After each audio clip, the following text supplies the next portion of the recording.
Welcome back to BCN news. Pinnelli పైశాచికం పేరుతో Macherla MLA Pinnelli అరాచకాలపై టీడీపీ నేతలు పుస్తకం విడుదల చేశారు.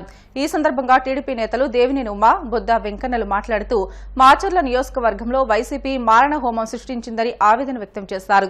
చంద్రబాబు హయాంలో ఫ్యాక్షనిజం నామరూపాలు లేకుండా పోయిందని, కానీ వైసీపీ హయాంలో ఈవీఎంలు సైతం ధ్వంసం చేసే పరిస్థితికి మళ్లీ ఫ్యాక్షనిజం పురుడు పోసుకుందని మండిపడ్డారు.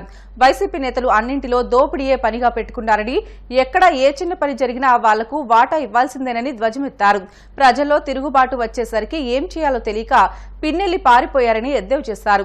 గత 5 ఏళ్లుగా వైసీపీ నేతలు రాష్ట్రంలో అవినీతి అక్రమాలకు పాల్పడ్డారని, ఎదురు తిరిగిన వాళ్లపై వైసీపీ రౌడీ మోకలు మారణ ఆయుధాలతో దాడులు చేశారని పేర్కొన్నారు. పిన్నెల్లి రామకృష్ణారెడ్డి జీవిత చరిత్ర అంతా కూడా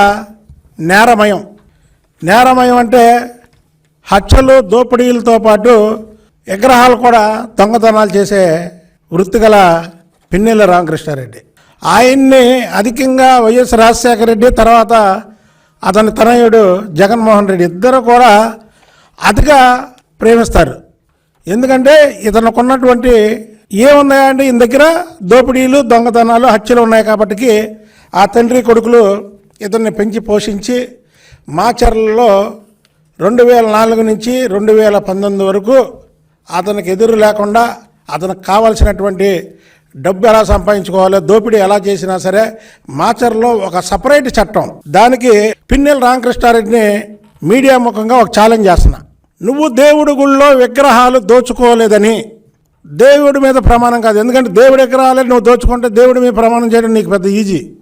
2004 నుంచి 2024 వరకు నువ్వు మాచర్ల ఏదో నీ అడ్డా అంటున్నావు. కాబట్టి మాచర్ల సెంటర్లో నీ భార్య పిల్లల్ని తీసుకొచ్చి నేను విగ్రహాలు దోచుకోలేదు అని వాళ్ళ మీద ప్రమాణం చేయగలవా? అలాంటి వాడిని ఎన్నుకొని వైఎస్ రాజశేఖర రెడ్డిని దగ్గర నుంచి వైఎస్ జగన్మోహన్ రెడ్డి వరకు ఎమ్మెల్యే పదవులు కట్టబెట్టడమే కాకుండా మాచర్ల అనే ఒక నియోజకవర్గం, అది ఎంతో పేరు ప్రఖ్యాతులు గాంచినటువంటి మాచర్ల నియోజకవర్గం, అలాంటి నియోజకవర్గంలో దొంగతనాలే వృత్తిగా చేసుకున్నటువంటి ఇతన్ని పెట్టడం అనేది వాళ్ళు మరి రాజశేఖర రెడ్డికి, జగన్మోహన్ రెడ్డికే చెల్లింది. మాచర్లలో ఈయనకు ఒక తమ్ముడు ఉన్నాడు, సొంత తమ్ముడు. ఈయనతో పాటు ఆయన ఒక దొంగ, ఈయన పెద్ద దొంగ, ఆయన చిన్న దొంగ.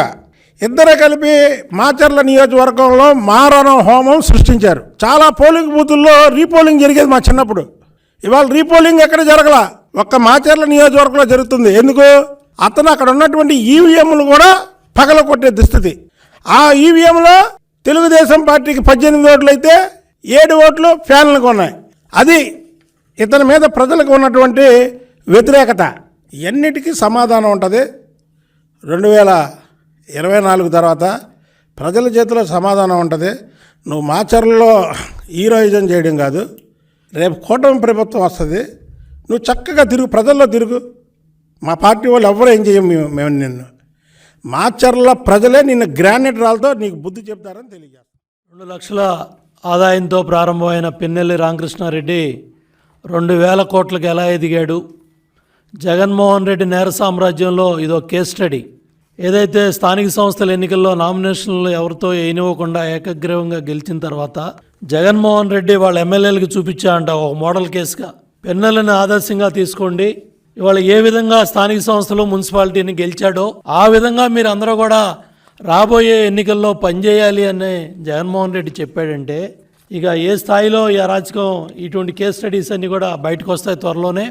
మాచర్లో ఎన్నికల ప్రచారానికి వెళ్ళినప్పుడు జగన్మోహన్ రెడ్డి చెప్పిన మాటలో పిన్నెల్లి రామకృష్ణారెడ్డిని పట్టుకొని నా స్నేహితుడు, మంచివాడు, సౌమ్యుడు, మీరు గెలిపించండి ఇంకా బాగా పైకి తీసుకెళ్తానన్నాడు. అందుకనే ఈవీఎంలు ధ్వంసం చేసేదాకా వచ్చాడు. ఇతను చేసిన ఏదైతే ఇప్పుడు బుక్లో ఉన్న 79 కేసుల్లో అరాచకాలు, అత్యాచారాల్లో దగ్గర 51 సంఘటనలు ఎస్సీ, ఎస్టీ, బీసీ, మైనార్టీ వర్గాల మీద జరిగినాయి. 8 హత్యలు, కారంపూడిలో టీడీపీ కార్యాలయం కావచ్చు, మాచర్లో టీడీపీ కార్యాలయాలు తగలబెట్టడం కావచ్చు. వీటన్నిటి కూడా ముఖ్య కారణం ఏంటంటే సరస్వతి భూముల కుంభకోణంలో పిన్నెల్లి రామకృష్ణారెడ్డి తమ్ముడు వెంకటరామరెడ్డి ఆ సరస్వతి భూముల కుంభకోణంలో ఆనాటి రైతుల మీద దాడి చేసి ఆ భూములను కాపాడారు. ఆ రోజు నుంచి ఈ అరాచకాలు ఇంకా పెరిగిపోయినాయి. వ్యవస్థలన్నీ కూడా నాశనం చేసి, ఒక సిఐ మీద దాడి జరిగితే పోలీస్ మీద 10 రోజులు కేసు పెట్టలేని పరిస్థితుల్లో వ్యవస్థలు నాశనం చేశారంటే ఈ అరాచక శక్తుల్ని ఏం చేయాలో మరి ప్రజలే ఓటనే ఆయుధంతో బుద్ధి చెప్పారు. దాని మీదే ఈవీఎంలు ధ్వంసం చేశాడు ఈ పెద్ద మనిషి. సిఐటియు 54వ ఆవిర్భావ వేడుకల్లో ప్రతి ఒక్కరూ పాల్గొని జయప్రదం చేయాలని ఆ సంఘం జిల్లా ప్రధాన కార్యదర్శి మనోహర్ పిలుపునిచ్చారు.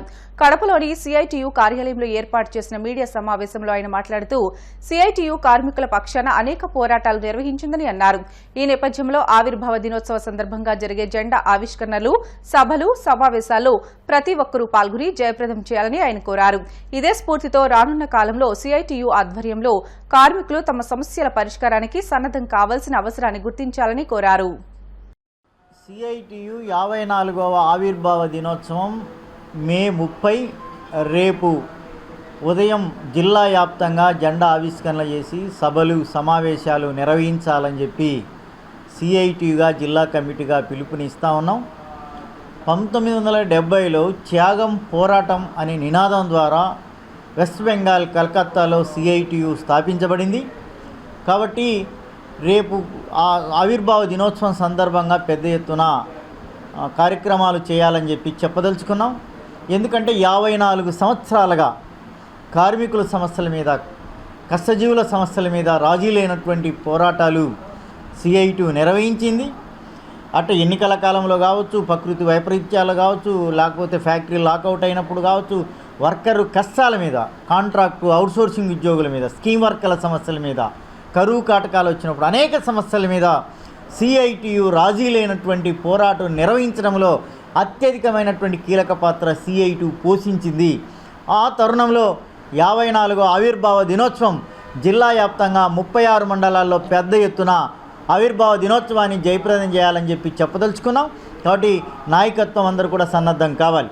రెండోది, ఈ స్ఫూర్తితో రాబోయే సంవత్సర కాలం వరకు, రాబోయే కాలం నాటికి పెద్ద ఎత్తున కార్మికుల సమస్యల మీద, కార్మికులు ఎదుర్కొంటున్న సమస్యల మీద పెద్ద ఎత్తున ఆందోళనకు సన్నద్ధం కావాలని, ఆ విధంగా ప్రయత్నం చేయడం కోసం సన్నద్ధం కావాలని మీ తరపున ప్రత్యేకంగా విజ్ఞప్తి చేస్తూ ఉన్నాం. రేపు 4వ తేదీ కొత్త ప్రభుత్వాలు ఎవరైనా రావచ్చు. ఆ ప్రభుత్వాలు కార్మిక వర్గం మీద, కార్మిక సమస్యల మీద పనిచేయాలి, కార్మికుల ఓట్లు కావాలి, కార్మికుల సమస్యల మీద పనిచేయడం కోసం ప్రభుత్వాలు ఆ విధంగా ప్రయత్నం చేయాలని చెప్పి మీ ద్వారా తెలియజేస్తూ, కాబట్టి రేపు పెద్ద ఎత్తున ఆవిర్భావ దినోత్సవాన్ని జయప్రదం చేయాలని మీ తరపున సిఐటియుగా విజ్ఞప్తి చేస్తూ ఉన్నాం. యానం నుంచి కోటిపల్లి మీదుగా గోదావరి గట్టుపై కార్లు మద్యాన్ని అక్రమంగా తరలిస్తుండగా మార్గం మధ్యలో తనిఖీలు నిర్వహించి స్వాధీనం చేసుకున్నట్లు కె గంగవరం ఎస్ఐ జానీ భాష తెలిపారు. డాక్టర్ బిఆర్ అంబేద్కర్ కోనసీమ జిల్లా రామచంద్రాపురం నియోజకవర్గం కె గంగవరం పోలీస్ స్టేషన్లో ఏర్పాటు చేసిన మీడియా సమావేశంలో కేసు వివరాలను సిఐ దొరరాజు వెల్లడించారు. ఈ కేసులో డ్రైవర్తో పాటు 4 వ్యక్తులను అరెస్ట్ చేసినట్లు తెలిపారు.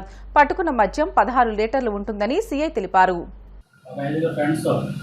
జ్ఞానం వచ్చే లేదా పార్టీ పెట్టిన జ్ఞానం వచ్చే జ్ఞానంలో 22 మద్యం బాటలు కొనుగోలు చేసి జ్ఞానం నుంచి గోదావరి గట్టు మీదుగా రావులపల్లి వెళ్దామని ఉద్దేశంతో మనకి మస్కపల్లి అవుట్ శ్వాసాంధ్ర దగ్గర ఎస్ఐ గారికి రావాలని సమాచారం ప్రకారం వెహికల్ అనేది ఆపడం జరిగింది.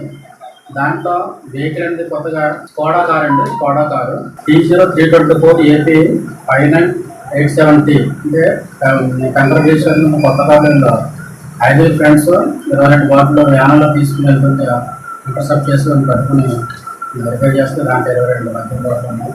వాళ్ళందరూ అర్థంగా తీసుకున్నాం. ఆ కారు కూడా సీజ్ చేయడం జరిగింది. అది ఈరోజు కోర్టుకి రద్దు చేస్తాం. వీటి యొక్క ఖరీదు ఎంఆర్పీ ప్రకారం 13,500 రూపాయల ఖరీదు ఉంది. 6.2 లీటర్స్ 16.2 లీటర్స్ టోటల్ మద్యం చేయడం జరిగింది.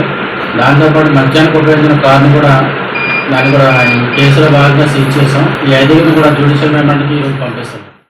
జనసేన అధ్యక్షులు పవన్ కళ్యాణ్ పై కాకినాడ జిల్లా ముమ్మిడివరం వైసీపీ నాయకులు పితాని బాలకృష్ణ చేసిన వ్యాఖ్యలను జనసేన పార్టీ బీసీ నాయకులు సోదే ముసలయ్య ఖండించారు. జనసేన పార్టీ రూరల్ కార్యాలయంలో నిర్వహించిన మీడియా సమావేశంలో మాట్లాడుతూ పవన్ కళ్యాణ్ డబ్బులు తీసుకుని శాసనసభ టికెట్ కేటాయించారని పితాని బాలకృష్ణ చేసిన ఆరోపణలను ఖండించారు. కూటమి అంటేనే సర్దుబాటని, అయితే కూటమి విచ్ఛిన్నమైందని పితాని ప్రచారం చేయడం హాస్యాస్పదంగా ఉందని అన్నారు. మరోసారి జనసేన పార్టీపై ఆరోపణలు చేస్తే సహించేది లేదని హెచ్చరించారు. నిజ నీచ రాజకీయాలు చేయకుండా గౌరవంగా బతకాలంటూ హితవు పలికారు. ఈ సమావేశంలో జనసేన పార్టీ బీసీ నాయకులు సోదే ముసలయ్య తదితరులు పాల్గొన్నారు. బాలకృష్ణ, నీవు ఒక అన్నప్పుడు ఎక్కడ ఏడిసేవో అది దృష్టిలో పెట్టుకో. మీ జగన్మోహన్ రెడ్డి నడు రోడ్లో వదిలేసి వెళ్ళిపోతే మా ప్రియతమ నాయకుడు ఇన్ని జారదీశాడు. అనివార్య కారణాల వల్ల కొన్ని కారణాలు ఉంటాయి. పార్టీలో చాలా మంది ఉంటారు, కొంతమందికి ఆశించిన స్థాయి రాకపోవచ్చు. కానీ ఎదవా నీకు దమ్ముంటే మా నాయకుడిని మళ్ళీ కానీ ఎప్పుడైనా నోరు జాలేమంటే చెప్పు తీసి కొడతాం. మేము చెట్టు బలిజలమే. చెట్టు బలిజలంటే నీచమైన లంచా కొడుకు పుట్టావు. నువ్వు పార్టీకి ఇష్టం లేక బయటకు వచ్చేది. నువ్వు ఏ పార్టీలోకి వెళ్ళో ఆ పార్టీలో ఆగా దేవుడి కింద కొలుచుకో. మాకు ప్రియతమ నాయకుడు మా పవన్ కళ్యాణ్. మా పవన్ కళ్యాణ్ ఏమనంటే మేము ఊరుకునేది లేదు. నీకేమన్నా దమ్ముంటే బహిరంగ రా, లేకపోతే మా అమ్మ రామట్టే మేము వస్తాం. ఎదవా చెట్టు బయలులో చెడబుట్టావు నా కొడక, కబ్జాలు నా కొడక. ఈ స్థాయి ఏంటి? నువ్వు ఎక్కడి నుంచి బయలుదేరు? ఈ వేళ నీ స్థాయి ఏంటి? మా నాయకుడిని తిట్టి అంత మగడు అయిపోయావు. ఎదవకైనా రాసుకో. నా పేరు పాలిక రమణ, గజేలిపాడు.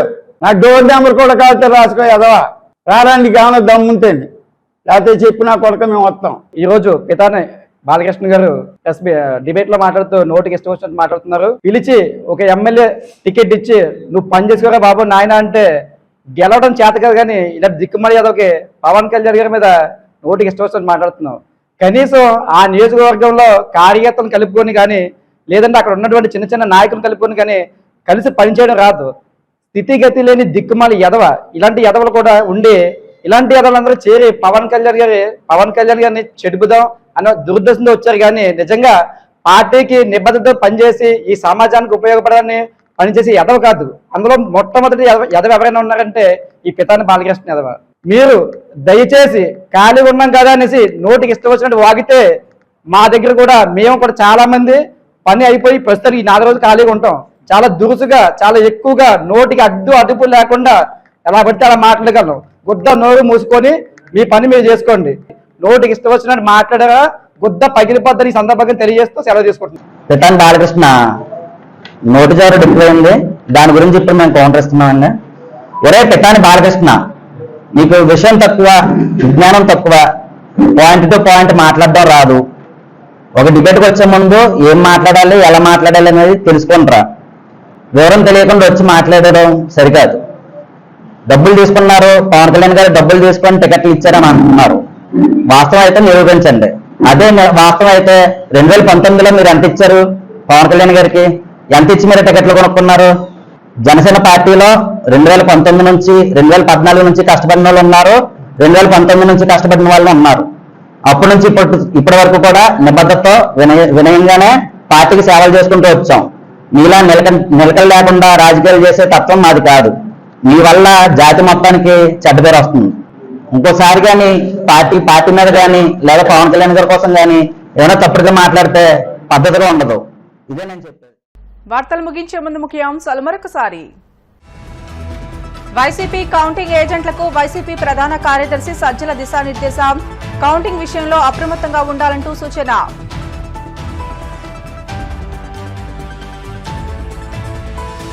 ఏపీలోని ప్రాంతీయ పార్టీల ఎంపీ అభ్యర్థులకు కాంగ్రెస్ నేత చింతామోహన్ బంపర్ ఆఫర్. ఇండియా కూటమితో జత కలిస్తే ప్రత్యేక హోదా, విభజన హామీలు అమలవుతాయని స్పష్టం.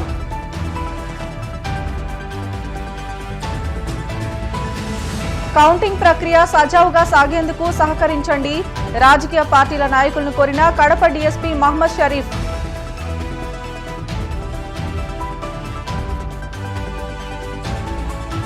యానం నుంచి కోటిపల్లి మీదుగా అక్రమంగా మద్యం తరలింపు. ముందస్తు సమాచారంతో దాడి చేసి పట్టుకున్నామన్న సిఐ దొరరాజు. ఇవి ఇప్పటివరకు బులెటిన్లోని అప్డేట్స్. మళ్ళీ లేటెస్ట్ అప్డేట్స్ కోసం చూస్తూనే ఉండండి BCN న్యూస్.